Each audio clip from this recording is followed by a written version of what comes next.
Cada mangá de esporte tem um time, mas o time do Bastard Munchen é mais do que só um time. Cada jogador nos conta uma história com uma lição que muda as bases de como a gente vê a vida, do que realmente é ser racional. São histórias e lições diferentes, sobre dor, crescimento e redenção. Conforme cada um desses jogadores supera suas próprias fraquezas humanas, e tudo começa com o Isagi. Eu não sei, eu não consigo. É melhor deixar para outra pessoa fazer isso. Você com certeza já ouviu ou até já pensou nessas palavras. Já sentiu medo de ser visto começando algo novo? Teve falta de iniciativa por achar que não consegue? Ou teve medo da falha? A verdade é que o cérebro humano sempre busca o maior conforto possível para poupar energia, mesmo de forma consciente. Quando você diz essas palavras, você não está sendo racional, muito menos pensando no que você quer de verdade. E deixa eu te dizer, o mundo não vai te ajudar a sair dessa, porque ele quer que você fique preso nesse ciclo, viciando seu cérebro no conforto de redes sociais, fazendo você pensar que sair do caminho tradicional é arriscado, porque assim é mais fácil de te domar. Mas se liga, ainda tem tempo de escapar de ter uma vida medíocre. E Blue Lock apresenta um único conceito que muda a sua vida completamente. Esse é o Brio. No primeiro capítulo da obra, acompanhamos Yoichi Isagi jogando no colegial para ter a chance de participar do Nacional do Japão. Quando ele se encontrou na frente do gol, o seu coração gritava para ele marcar. E foi aqui que Isagi fez justamente o que eu te disse no começo, deixar para outra pessoa resolver o problema. Mas, quando passou a responsabilidade, deixou tudo nas mãos de outra pessoa, Isagi e todo o seu time foram levados à derrota, perdendo para sempre a chance de jogar no Nacional. Um tempo após a derrota, Isagi é convocado para o projeto de ego de empate, o Blue Lock. E logo na entrada do projeto de empate faz com que Isagi e os outros jogadores se imaginem na situação. E agora, eu vou fazer a mesma coisa com você. Então, eu quero que imagine que nesse exato momento você estivesse com seu sonho na palma da sua mão. Porém, realizá-lo vai ser doloroso, trabalhoso e com um grande risco de erro. E mais importante, você vai aprender tudo do zero. Muitas pessoas diriam, eu não sei fazer isso. Mas o que os vencedores dizem é, eu ainda não sei fazer isso. Quando estiver frente ao desafio, esqueça as chances de erro e coloque na sua cabeça. E se der certo?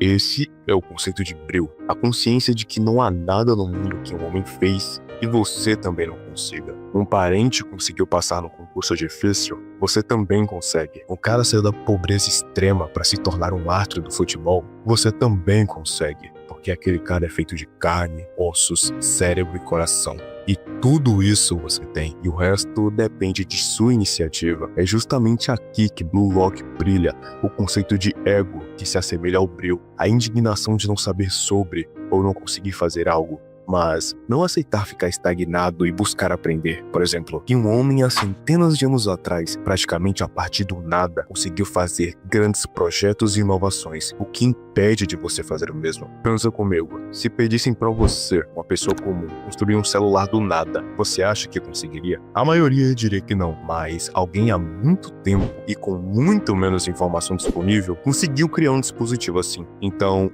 o que te separa dessa pessoa? É simples, iniciativa. Porque se fosse algo impossível, ninguém conseguiria replicar. Se a partir de hoje você começar a estudar como construir um celular apenas 1 hora por dia, em menos de 1 ano, você com certeza poderia aprender. E isso, meu amigo, serve para qualquer coisa. Eu vejo esse tipo de coisa ocorrendo com pessoas contratando serviços caseiros que poderiam ser resolvidos apenas com uma pitada de curiosidade e iniciativa. Por exemplo, homens que chamam outros homens para trocar o gás da sua casa. Claro, há o fator segurança, mas eu te garanto que 90% de quem presta esse serviço não fez um curso de segurança. Eles simplesmente aprenderam na marra ou observando. Então, o que te impede de aprender? Se até mesmo alguém que nasce com uma limitação física consegue se tornar uma grande figura mundial, será que é você, jovem, cheio de energia, repleto de sonhos e vontades, quem não consegue? Essa é a indignação que o professor Clóvis de Barro define como o ego, ou melhor, Brio. E acredite, né? O que a galera em volta diz para você sobre a sua vida é pior do que o que você pensa sobre a sua vida. Sabe? Quem sabe de você é você. Então, se você vê uma fresta de luz, vai fuçar, sabe? Vai fuçar sem medo. Verdadeira coragem é sempre moral. Coragem é não fugir da morte, da derrota, da humilhação. Se você tiver que errar, erre por si mesmo. Se tiver que falhar, fale por si mesmo. Mas não tema o desconhecido. Não aceite o você não consegue. Há um tempo atrás, eu acreditei que era impossível conhecer grandes criadores e participar dos vídeos com aqueles caras que eu admirava o trabalho. Hoje, eu tô fazendo exatamente isso, cara. E se eu e todos os outros participantes desse vídeo conseguiram, será que é você que não consegue? É hora de correr atrás dos seus sonhos, de ter coragem, brio e ego. Chega um momento na vida em que você percebe que o mundo não se importa com o quanto você tentou. Você se esforçou, você acreditou, você fez tudo do jeito certo e mesmo assim caiu. As pessoas continuam andando, rindo, vivendo, enquanto você fica parado tentando entender onde errou. Talvez você ainda esteja funcionando por fora, indo para a escola, falando com as pessoas, cumprindo o que precisa cumprir. Mas por dentro algo não se encaixa mais. É como se a versão que você acreditava sem medo tivesse sido arrancada. Kunigami acreditava no herói, acreditava que dava para vencer sem se perder, que dava para lutar com o coração aberto, que esforço tinha valor. E quando ele perde, não é só um jogo que acaba, é a ideia de que fazer o certo garante algo, a ideia de que alguém vai te recompensar, a ideia de que no fim tudo se ajeita. Perder de verdade não é cair, é olhar para tudo que você é e pensar que talvez nunca tenha sido o suficiente. E isso dói em silêncio, porque você tentou, porque você acreditou, porque no fundo você esperava que alguém viesse, mas ninguém veio. E essa é a parte que quase ninguém fala. O mundo não para quando você quebra, ele segue. E você fica ali, segurando os pedaços de quem você era. O wildcard não é só um lugar, é um estado. É quando você cai fora da rota normal, quando não tem aplauso, quando não tem torcida, quando não tem ninguém dizendo que vai dar certo. No wildcard ninguém te vê, ninguém te chama, ninguém te espera. E isso é assustador, porque é ali que você descobre quem você é sem palco, sem plateia, sem aprovação. O Kunigami entra no wildcard porque perdeu, mas o que realmente testa ele não é a dor, é o silêncio. É treinar quando ninguém está olhando, é continuar quando ninguém acredita, é lutar sem garantia nenhuma de final feliz. E agora, traz isso para sua vida. O wildcard da vida real é quando você está sozinho, quando ninguém aplaude suas tentativas, quando ninguém percebe o seu esforço, quando ninguém pergunta se você está bem. É quando você tenta de novo e falha de novo. É quando o ego apaga, é quando a confiança some, quando sobra só você com seus pensamentos. E é aí que vem a pergunta mais difícil de todas. Se ninguém me vê, vale a pena continuar? Esse é o wildcard. Não tem regra clara, não tem promessa, não tem certeza, só uma escolha. Porque no wildcard da vida real, continuar não é sobre ganhar, é sobre não se abandonar. Escolher o caminho quando ninguém te aplaude é o seu wildcard. É escolher se levantar quando ninguém espera nada de você. É o seu wildcard. É ali que o sonho muda de forma. Não é sobre provar algo para os outros, é sobre não perder a si mesmo. E aqui está a virada. Ninguém vai te salvar. E isso não é crueldade, é liberdade. Porque no momento em que você para de esperar o resgate, você assume o controle. O mundo pode até te derrubar, pode te ignorar, pode te colocar no canto, mas ele não decide se você ficar lá. Ser herói não é vencer sempre. Ser herói é não se abandonar quando tudo dá errado. É continuar mesmo cansado, mesmo quebrado, mesmo com medo. É olhar para o mundo e pensar: talvez eu não seja o melhor, talvez eu tenha perdido. Talvez ninguém esteja torcendo. E ainda assim dizer: eu continuo. Foda-se se o mundo me quer no fundo, foda-se se ninguém acredita, foda-se se ninguém aplaude. Eu continuo. Eu luto por mim. Eu não abandono meu sonho só porque ficou difícil. Eu viro meu próprio herói. Não perfeito, não invencível. O herói que levanta quando ninguém olha. Que anda, mesmo sem certeza. Que continua mesmo depois da queda. Porque às vezes, continuar quando tudo diz pra parar é o maior ato de coragem que existe. O wildcard não é o fim. É onde os verdadeiros heróis são forjados. Continuar também é vencer. E às vezes, para continuar, é preciso estar disposto a aceitar certas coisas. Lutar pela sua sobrevivência. Um jovem que, assim como os outros dentro do Blue Lock, sonhava em ser o melhor atacante do mundo. Mas ele era diferente. Ele era forte, ele tinha um bom reflexo, ele era como um animal. Este jovem se chama Gagamaru. Um personagem que teve que mudar aquilo que ele acreditava ser para sobreviver dentro do Blue Lock. Hoje em dia, sobreviver não tem nada a ver com fugir de predadores, se esconder em cavernas, ter que acender fogo. Não é nada igual como os nossos antepassados faziam, mas mesmo assim continua sendo tão extremo quanto era antigamente. A selva mudou. Agora, os perigos da nossa selva não são mais os animais selvagens, e sim as pressões sociais, as inseguranças, as expectativas, as comparações e o mundo que ainda se move rápido demais para quem ainda está tentando entender onde pisa. Gagamaru tinha talento, ele era selvagem, mas precisou abandonar aquilo que ele acreditava ser para continuar. Ele deixou de ser atacante e virou goleiro, assim podendo continuar no projeto. E isso não foi ruim para ele. Pelo contrário, as habilidades dele combinaram muito bem como goleiro. E ele não só sobreviveu, como também se encontrou.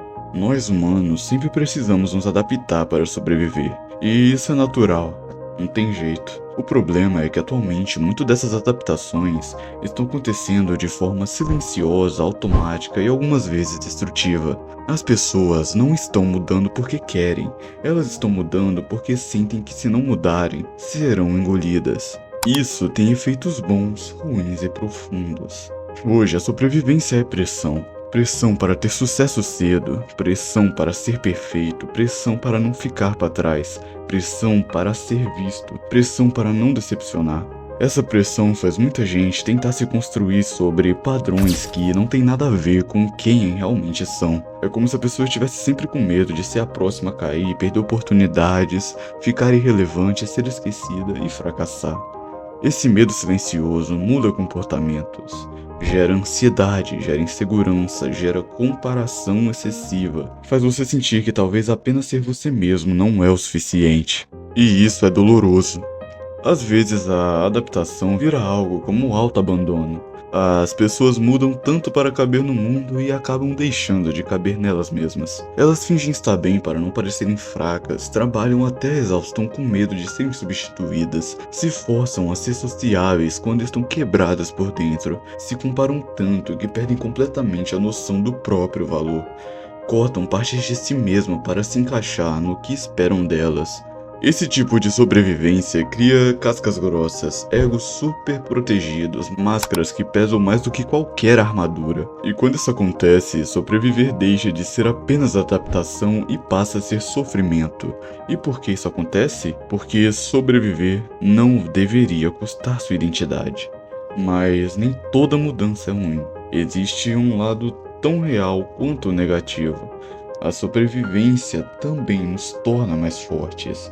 Ela nos obriga a aprender, seja por bem ou por mal. Ela nos empurra para frente mesmo quando não queremos. Quando a vida nos pressiona, nós descobrimos habilidades que nós não sabíamos que tínhamos, como resistência, criatividade, a capacidade de resolver problemas, inteligência emocional e a força mental. Não é à toa que uma das versões mais poderosas de uma pessoa nascem justamente dos momentos mais difíceis. A necessidade de sobreviver faz a gente amadurecer, perceber quem realmente estava do nosso lado, entender o que importa e abandonar os hábitos que estavam nos destruindo. Isso tudo nos faz crescer. Esse lado da sobrevivência é bonito, mesmo sendo doloroso. Vivemos numa era onde a autoestima é um campo de batalha. As pessoas se sentem sempre medidas, avaliadas e comparadas. Muita gente amadurece cedo demais porque teve que se virar na vida. Isso cria muros entre nós, barreiras, distâncias. Planejar virou quase um ato de coragem, porque o mundo muda a cada minuto. Sobreviver hoje envolve se adaptar em incertezas constantes. Tudo virou competitivo, tudo virou urgente, tudo virou métrica, e isso nos consome. O que fazer com tudo isso? A verdade é simples, mas pesada. Sobreviver exige mudança, mas mudar não pode significar perder. A chave é saber adaptar sem abandonar a própria essência. Mudar hábitos, mas não valores. Mudar estratégias, mas não princípios. Mudar comportamentos, mas não identidade. Mudar para evoluir, não para agradar os outros. A sobrevivência na atualidade verdade é um jogo mental, e quem vence não é o mais forte ou o mais rápido. É quem consegue permanecer humano num mundo que tenta destruir a nossa humanidade. E em um mundo cruel, às vezes, para se manter humano... Você já sentiu que chegou a um ponto de limite? Um dos sentimentos mais cruéis que existem, a necessidade de fazer uma escolha. O ponto onde um indivíduo na beira do abismo acaba sendo obrigado a fazer uma escolha que pode decidir entre continuar ou encerrar a busca pelo seu objetivo. Hoje nós vamos conversar sobre Jin Kiora, o personagem de Blue Lock que traz uma das mensagens mais importantes e impactantes da obra, a importância das escolhas.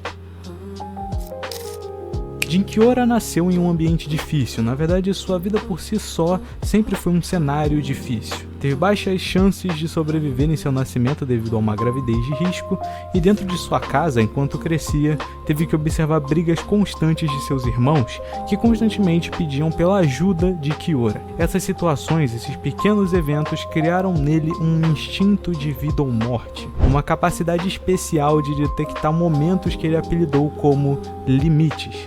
Momentos cruciais onde uma escolha bem feita pode levar ele a se sobressair, a ganhar algo que o leve a avançar em sua vida. Quando ele vai para o Blue Lock, esse instinto se prova extremamente útil. Afinal, em um esporte como o futebol e principalmente em um ambiente como o Blue Lock, saber o momento certo de agir é crucial. Significa a linha entre o avanço e o fim. O tema das escolhas é trabalhado de muitas formas no decorrer da obra, vindo de diversos momentos e personagens que inclusive se relacionam muito com situações reais.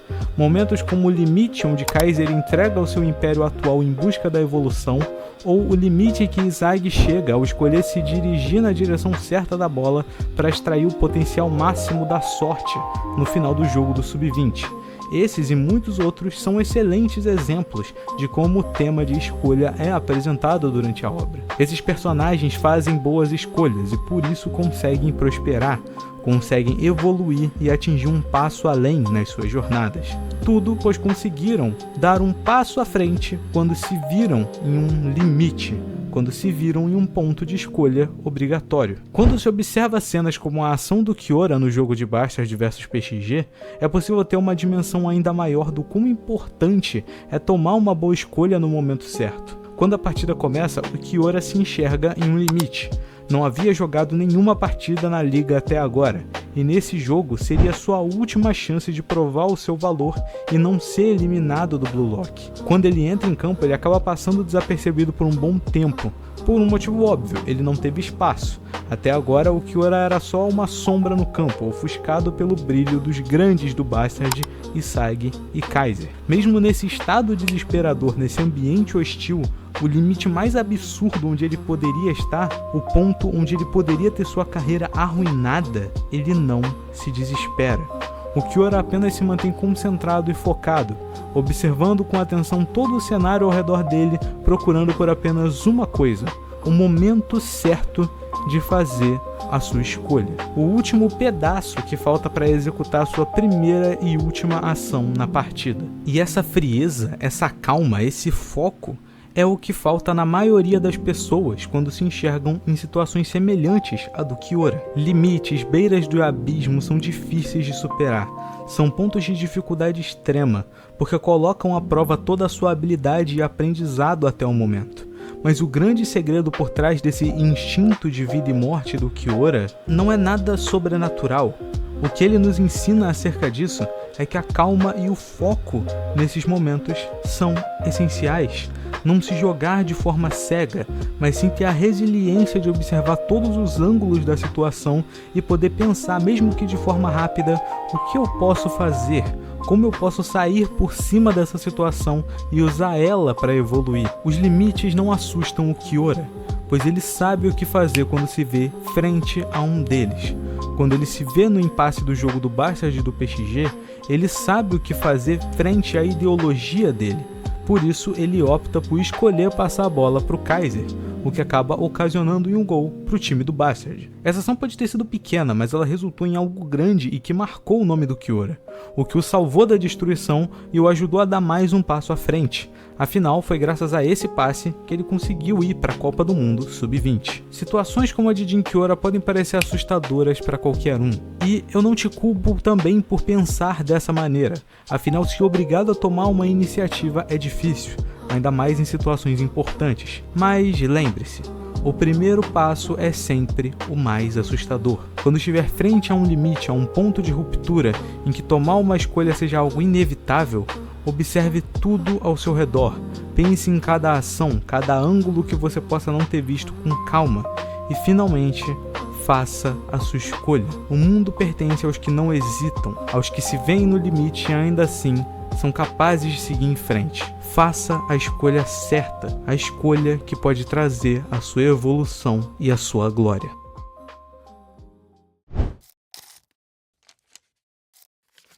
Você se acha maduro? Maturidade, segundo o Google, é quando uma planta, humano ou qualquer outro animal atinge o seu estágio final de desenvolvimento. Mas o nosso cérebro aprende até o dia da nossa morte. E mesmo sendo o número 1 do mundo, o Noel Noah quer evoluir e ficar ainda mais forte, como a gente sabe agora no mangá. Então, estágio final não é a palavra que a gente está procurando para definir maturidade. E eu escolhi maturidade como tema desse personagem porque o Noah é, na ficção, uma pessoa extremamente boa no que faz. A melhor do mundo, inclusive. E, por consequência, muito bem sucedida na vida. Ele é a representação do que todos queremos nos tornar, um expert. E segundo o expert em psicologia e neurociência Eslen Delanogari, expertise exige maturidade. Você não pode ser um expert se não tiver maturidade. E se você tiver maturidade, você inevitavelmente se torna um expert. Existem 3 níveis de expertise: iniciante, no caminho e expert. Você consegue saber em qual nível tá se responder sim para a maioria das perguntas de cada nível. São 4 a 3 para cada um desses níveis. Você pode pausar para ler e responder ou baixar o PDF que está na descrição. Leva 30 segundos. Você pode pausar agora.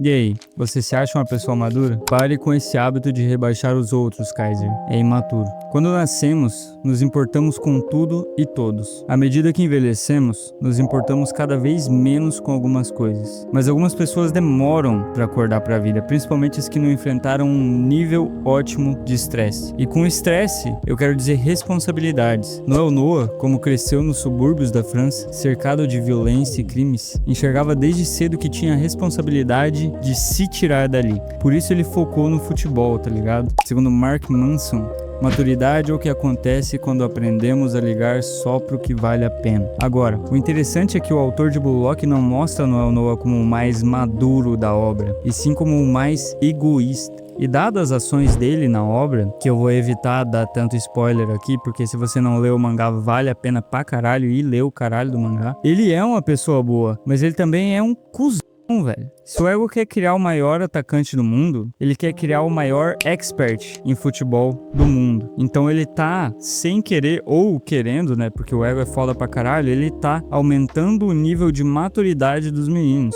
Mas, cara, por que ele mascara isso ensinando egoísmo? Algo, entre aspas, ruim. Imaturidade, segundo o psicólogo que eu citei antes, é atenção demasiadamente alocada fora do que são os seus objetivos. E o Ego fala na primeira vez que ele aparece na obra, mano, viva pelo seu gol. Ele dá o Noel Noah como exemplo, ele fala viva pelo seu gol. Mas gol, do inglês, ele fala goro, né, em japonês. Mas a tradução do inglês de gol, G-O-A-L, não é um arco branco com uma rede onde você joga uma bola dentro. Não, goal é objetivo, meta. Então o Ego, cara, tá passando pros meninos a filosofia viva pelo seu objetivo. Que, querendo ou não, é um espelho. A filosofia que ele passa pros meninos é um espelho da vida no Noel Noah, porque ele quer criar o melhor do mundo. Em uma passagem, o Noah pergunta se o Isagi realmente aproveita cada instante para se tornar o melhor do mundo. Isso quer dizer, mano, que 100% do seu tempo é destinado ao seu objetivo.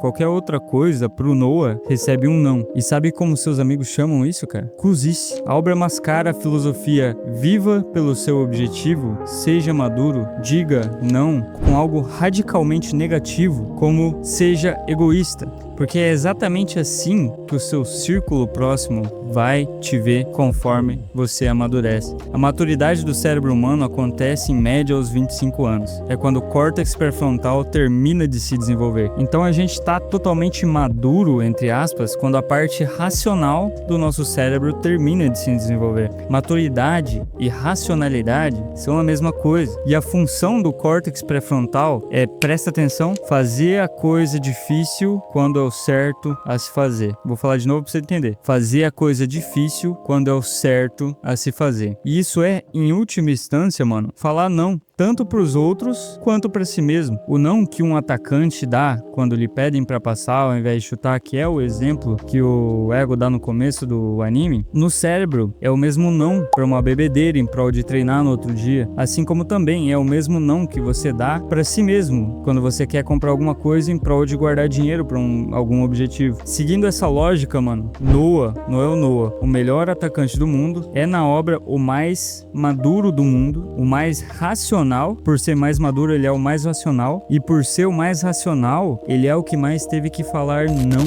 Por isso, é visto como o mais egoísta. Mas será que isso é saudável? O ser humano é um animal social racional. O apelido de Noah é ciborgue, porque ele é totalmente frio, seco e sem expressões. Ele provavelmente negligencia completamente o lado social de ser um humano. E isso, meus amigos, é imaturo. Nessa parte aqui, velho, a mãe do Bashira é completamente mais madura que o Noah. A verdade é que o ambiente, mano, sempre vai te puxar. As pessoas sempre querem que você ande com elas e faça a mesma coisa que elas. E não é por mal, velho. Não é porque querem te prejudicar, como falam os coaches. Não, você não precisa ficar bitolado. É porque as pessoas gostam de você e querem você por perto. Eu descobri recentemente que você pode ser muito maduro em uma área profissional e ser completamente imaturo em outra, como de relacionamentos ou saúde física. Alguns tentam equilibrar os papéis, dar 50% de energia no trabalho, 40% de energia para a esposa e 10% para o treino. Mas como diz o Alex Hormozzi, mano, pessoas que acreditam em balancear vida profissional com vida pessoal tendem a ser medíocre em ambos. Não existe esse equilíbrio. Você vai all in 100%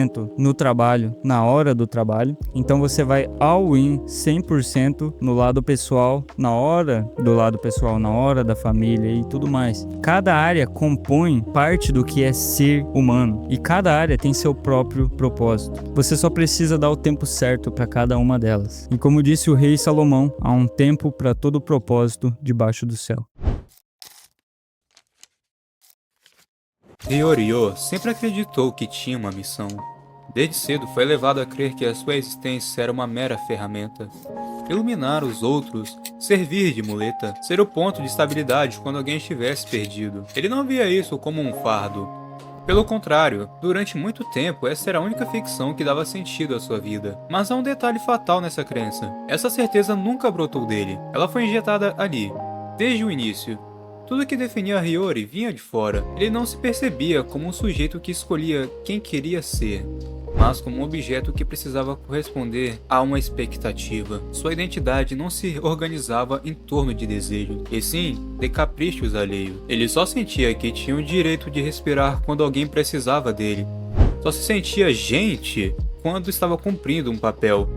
É como se existir, por si só, fosse um erro a ser corrigido pela utilidade. E é aí que muita gente se engana ao olhar para o Hiyori. Ele não é um personagem de vontade sólida. Aqueles que sabem exatamente quem são.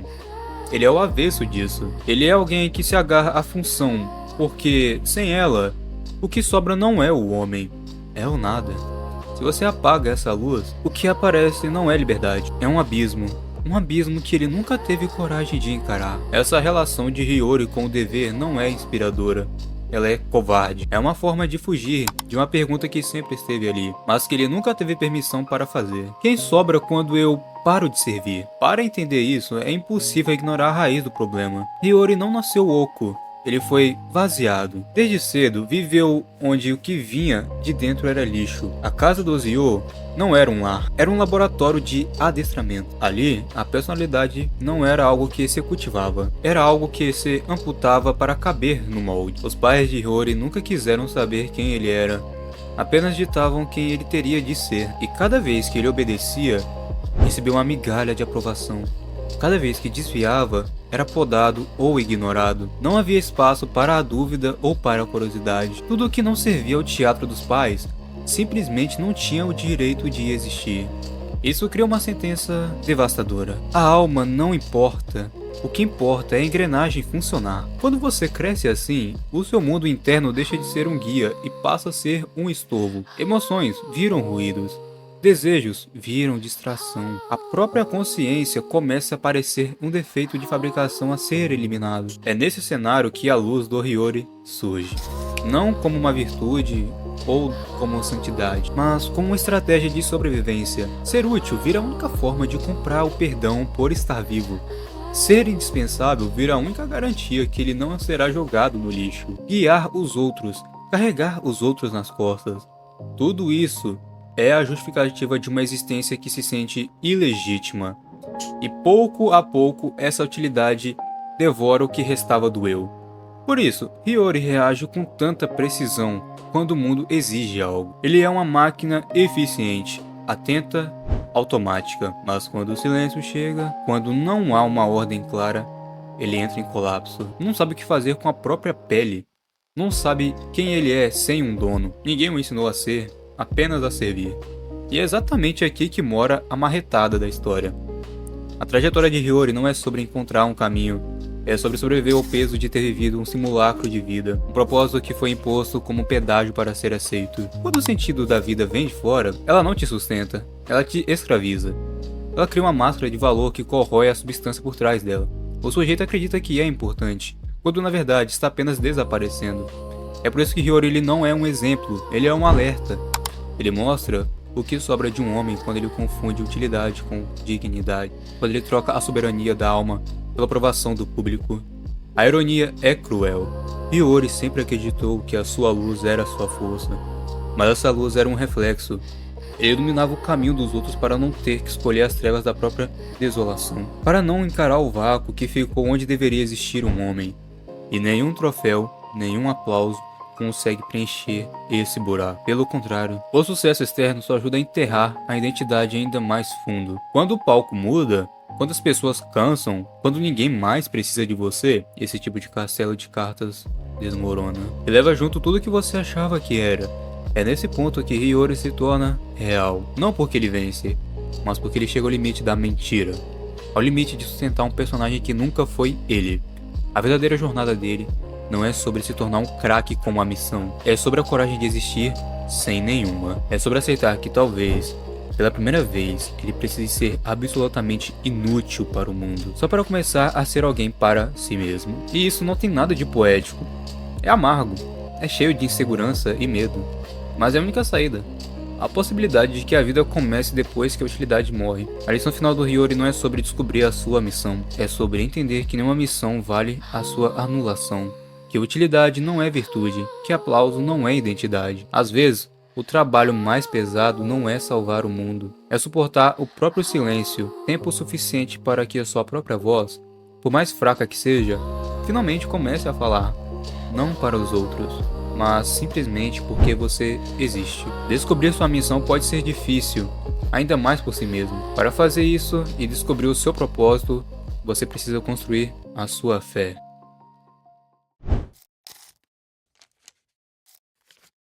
Bom, na ficção a fé pode assumir várias formas. Fé em uma entidade maior, fé em um ideal, ou a fé mais difícil de todas, a fé em si mesmo. A psicologia define a fé como lealdade inabalável, um tipo de crença que permanece firme, mesmo quando tudo ao redor parece desmoronar. Não precisa ser religiosa, pode ser a crença em um propósito, em um sonho ou na sua própria capacidade de mudar. E dentro do Bastard Mountain existe um personagem que representa exatamente essa luta, um personagem que não carrega uma fé tão intensa que vira obsessão, a fé no próprio renascimento, a fé na superação, a fé no eu que ainda não existe, mas que ela se recusa a deixar de alcançar. E esse personagem é Yukimiya Canyon. Yukimiya carrega o mesmo sonho que todos dentro do Blue Lock, se tornar o melhor atacante do mundo, mas diferente dos outros, o maior adversário de Yukimiya não é outro jogador.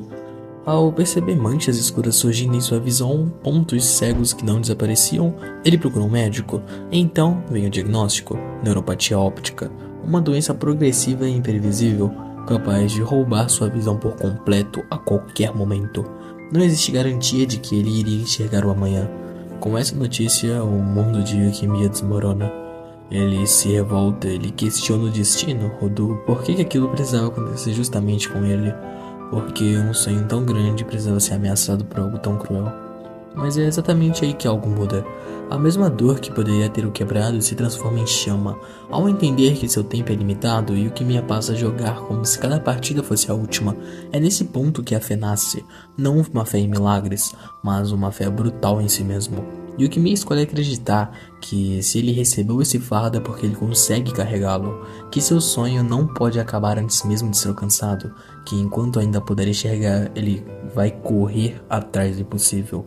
Porque para Yukimiya desistir seria aceitar a cegueira antes dela chegar, e isso é uma coisa que ele não quer fazer.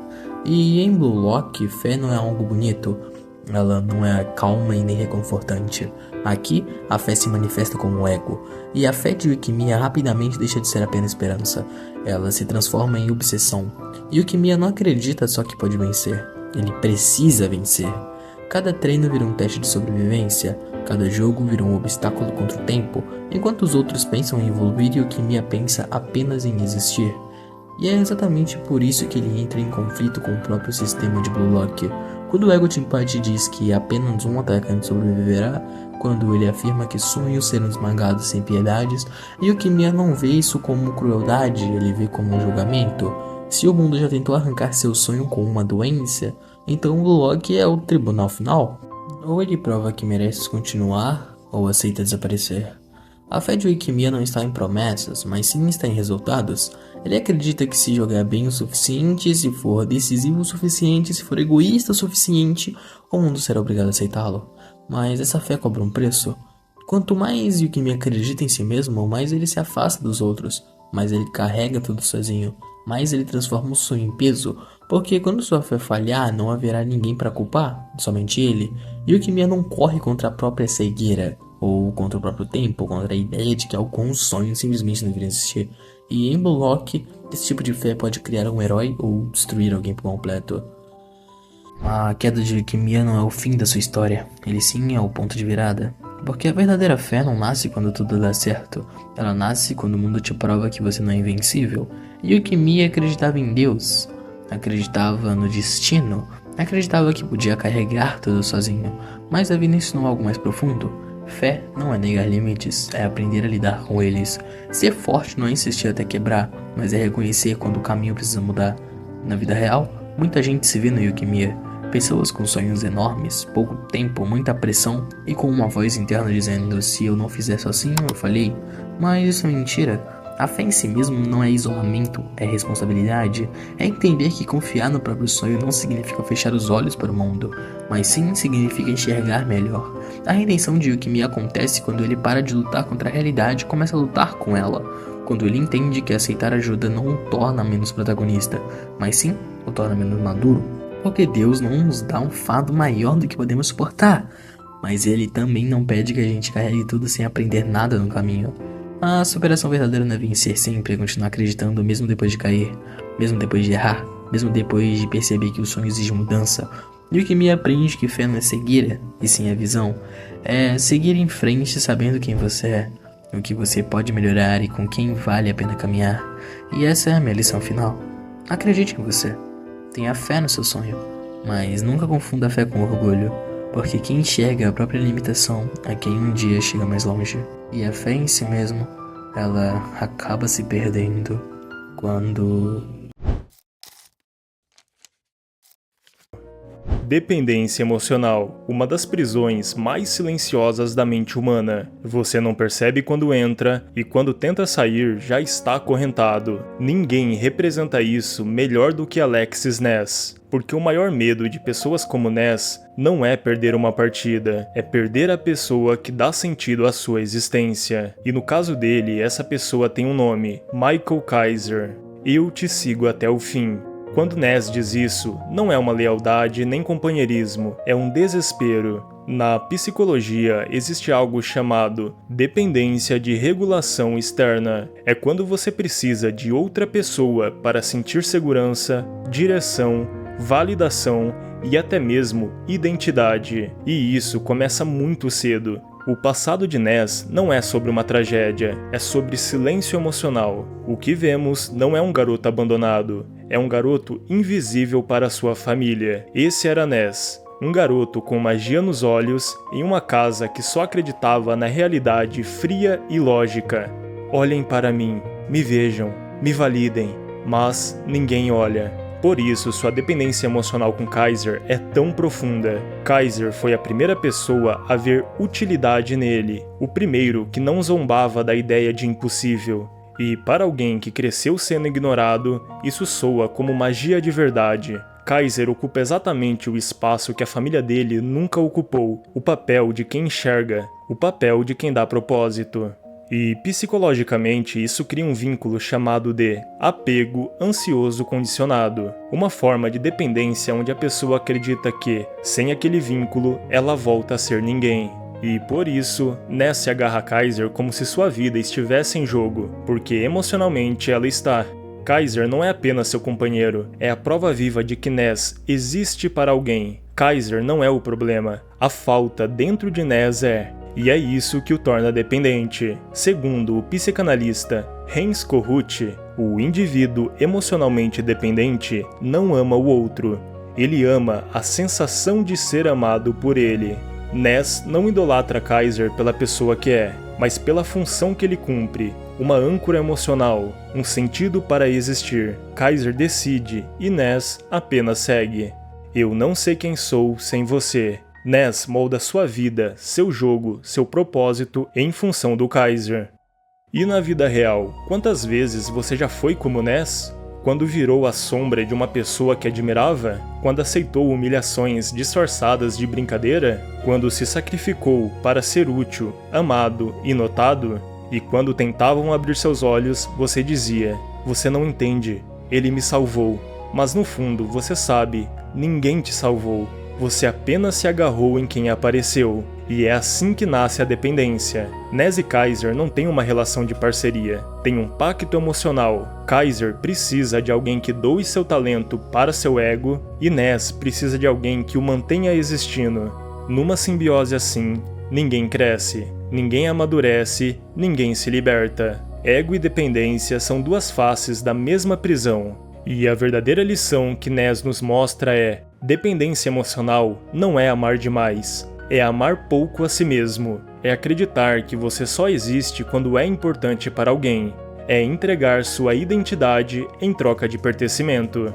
Então, me deixe te dizer uma verdade: você nunca vai ser livre enquanto precisar de alguém para existir. E Blue Lock deixa isso muito claro. Kaiser só tem poder sobre Ness porque Ness tem medo de olhar para dentro. Então, o que a história de Ness nos ensina? Nunca entregue sua vida ao ego de outra pessoa. Não transforme admiração em submissão. Não sacrifique quem você é para não ficar sozinho. Não confunda devoção com identidade. E, principalmente, lembre-se: a pessoa que te salva hoje pode ser a mesma pessoa que te aprisiona amanhã. A dependência emocional nunca começa no outro, começa na ausência dentro de você, e só termina quando você finalmente desenvolve a coragem de preenchê-la sozinho. Porque dependência emocional não é algo sem uma cura.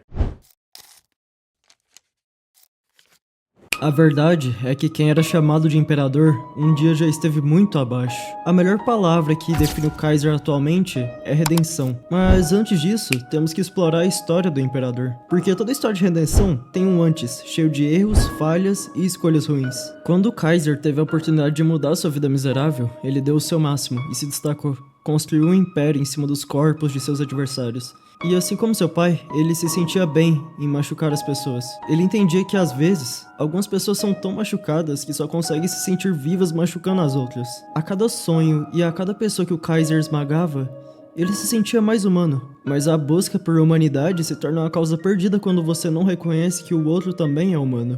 A busca por humanidade machucando os outros levou Kaiser até o topo. Ele se tornou o imperador do Bastard Munchkin, o time alemão, sendo tão absoluto ali dentro que o time inteiro era voltado para a figura egocêntrica de Michael Kaiser. Mas então, o Projeto Blue Lock apareceu de repente. O projeto tinha acabado de vencer o Sub-20 do Japão e conquistado a atenção do mundo todo. Todos estavam de olho no projeto de ego de empate. E então, o projeto iniciava uma nova fase, a Liga Neo-Egoísta. A Liga prometia reunir as 5 grandes ligas do futebol em um embate para criar um novo herói do futebol. Kaiser nos é apresentado como um dos protagonistas da Liga. Nos testes para os garotos da Blue Lock concorrerem à vaga dentro do elenco do Bastard, ele atrapalha o chute do Isagi e diz que ali, o Isagi, que era o grande herói do Blue Lock, não passaria de um palhaço, enquanto ele seria o rei do time. E esse foi um grande erro do Kaiser. No primeiro jogo, ele se mostra arrogante e absoluto em campo. Ele abre o placar e deixa todos em choque com a potência do seu chute, o Kaiser Impact, o chute mais rápido do mundo. Depois No entrou em campo e marcou o segundo. E o Isagi foi vendo que ele não ia ter espaço naquela equipe, então ele começou a roubar a bola do próprio time. E no momento que todos acharam que ele ia passar pro Kaiser, ele fez um passe pro Kunigami. No fim do jogo, Kaiser disse que o Isagi não era um palhaço, mas sim um ladrão. Depois disso, o Isagi jurou que naquele momento iria roubar todo o time do Kaiser e mostrar pro mundo que aquela coroa que ele carregava era falsa. E ao longo da Liga Neo-Egoísta, o Isagi foi conquistando cada vez mais espaço, humilhou o Kaiser diversas vezes em rede internacional, e no último jogo da Liga, o Kaiser já estava completamente sufocado, com risco de perder tudo que ele já havia conquistado até ali. Antes do último jogo contra o PXG, o Kaiser reviveu todas suas dores e começou a se machucar, apertando seu pescoço e se lembrando de seu pai quando fazia isso. Se lembrando de quando ele era chutado e humilhado. Mas depois, o Kaiser estava sorrindo. Ele havia descoberto uma forma de vencer o Isagi. Porém, quando o jogo iniciou, ele se viu totalmente apagado e sem esperanças mais uma vez. O Isagi tinha marcado o primeiro gol pelo Bastard, e o Rin também estava se destacando, e o Kaiser estava totalmente de lado. Ele se viu isolado, afinal seu único aliado no time era o Ness. E o Ness não era o suficiente para vencer aqueles gênios. Mas quando apareceu uma oportunidade, ele arriscou a sua nova arma, o Kaiser Impact com efeito Magnus. Um chute com curva e rápido.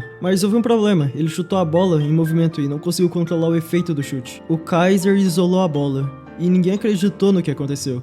Todos viram a queda do Imperador. O Kaiser, um dos 11 New Gens, o rei absoluto do Bastard, isolou uma bola. Ele se viu em frente ao seu passado mais uma vez e percebeu que ele não era uma boa pessoa. Antes ele não era notado, ele teve que impactar pra isso. Nunca lhe foi dado e ele teve que conquistar tudo sozinho, e naquele momento ele viu tudo sendo roubado por alguém que ele tinha chamado de palhaço. Ele se viu desesperado mais uma vez. Tudo estava em jogo, seu título de Imperador, a proposta do Real Madrid, absolutamente tudo. O Império do Kaiser estava desmoronando. E, mais uma vez, aquela sensação da infância voltou, aquele aperto no peito. O Kaiser estava com medo. E, nessa situação, o medo age como um agente do caos, que te leva para um estado de luta ou fuga. Ou talvez mudança e redenção. Quando foi que o Kaiser ficou tão frágil assim? Aquilo era inaceitável. Naquele momento, Kaiser percebe que seu império estava o limitando. Ele percebe que ele tinha se acomodado. Ele achava já ter alcançado o topo, mas onde ele estava não era nem perto de onde ele seria visto como o melhor do mundo. Então, ele resolveu abandonar tudo para evoluir. Seus traumas, seu ego, seu império. Nada disso mais tinha valor. E naquele momento, Kaiser voltou a ser zero. Ele decidiu abandonar tudo para conquistar mais. Porque ele entendeu que proteger conquistas anteriores não fazia ele conquistar mais. Ele só estava estagnado. Então ele começou a trabalhar com o resto do time, pedindo por favor por passes e deixando o título de imperador para trás. Michael desceu do seu trono e começou a se jogar na lama assim como os outros. E com o passe do Kiora, ele executou um chute impossível. Vários marcadores e sem ângulo. Ele fez uma curva com a bola e ela entrou no gol com tudo. Ali o Kaiser obteve sua primeira redenção. Ele abriu mão do seu orgulho para trabalhar em equipe e vencer. E esse gol fez com que ele conseguisse manter a proposta do Real. Mas o último gol daquela partida foi de Isagi Yoichi. E ele se consagrou como herói da liga em cima do Kaiser. E com o mundo todo assistindo, o Isagi humilhou o Kaiser, chamando ele de meu palhaço favorito. Depois do jogo final, o Kaiser voltou com seu costume de se xingar e se sentir um lixo. Então o Ness, que sempre foi maltratado pelo Kaiser, disse o que ele sempre quis ouvir. Ele disse que o Kaiser era de carne e osso como qualquer outro ser humano, e que seu ego naquele momento dizia para ele fazer um feitiço para juntar os cacos da alma de Kaiser. Kaiser no mesmo momento desmanchou. Na Copa, provavelmente o Kaiser vai ter sua redenção final. Ele estava da mesma forma que era antes de conquistar tudo, em meio ao lixo e bebendo Coca-Cola de uma maneira nojenta que lembrava o seu pai. Mas esse é o Kaiser de verdade. Tudo que a gente viu dele na liga era uma peça de teatro, em que ele atuava como imperador. O Kaiser parece que tá tentando parar ser aquilo, porque tudo aquilo era uma persona que ele tinha criado para aparentar ser o que ele nunca foi. Aquilo não era sua essência, o seu eu de verdade. Para muitas pessoas, o Kaiser aparenta estar mal, mas na verdade todo esse comportamento demonstrado por ele é na verdade o primeiro passo para sua redenção definitiva. A prova que tá dando certo é que ele não deixou de jogar e tá se esforçando, mesmo que ele esteja com alguns hábitos meio destrutivos. Mas na Copa, no jogo, ele foi o protagonista da partida e marcou um hat-trick em cima da Costa Rica. O Kaiser tem que ser quem ele é e deixar de tentar ser o imperador. No momento, ele tem que tentar ser o Michael Kaiser, o imperador escolhido por Deus, que nunca deixou de acreditar no impossível e na Rosa Azul. Ele tem que reconhecer que antes dele ser o imperador, ele é o Michael. A redenção é um processo, ela leva tempo. Ele sentiu raiva toda vez que o Isagi sorria no jogo do Japão contra a Nigéria, mas dessa vez, ele tem a oportunidade de se mostrar humano. A expressão do Kaiser após marcar o hat-trick parecia ser leve. Ele tá em um processo. Ah, e a redenção não acontece de uma vez. Ela é um processo longo, cheio de recaídas, ressentimentos e tentações para voltar ao velho caminho. Mas cada passo dado sem negar a própria humanidade é uma prova silenciosa de que mudança é real. Abandone seu império se necessário. Foque em se tornar quem sempre quis ser, mas mantendo sua humanidade. Lute na lama como os outros, se preciso rasteje, mas nunca deixe de lutar por mais. Siga acreditando no impossível. Eu percebi que enquanto alguém ainda continuar insistindo e acreditando em algo, o impossível nunca vai existir. O impossível só surge quando a determinação humana morre. Quando você mesmo deixa de acreditar na sua melhoria, na sua redenção. Quando você deixa de acreditar em si, nada mais é possível. A redenção é um processo demorado e com algumas dores. Mas é melhor enfrentar ele de uma vez do que ficar preso em uma versão de si mesmo que não vale mais a pena. O trono no fim não representa nada. Abandone tudo para evoluir. Então vá, lute, seja humano, acredite no impossível. E quando ninguém mais esperar, mostre o seu impacto.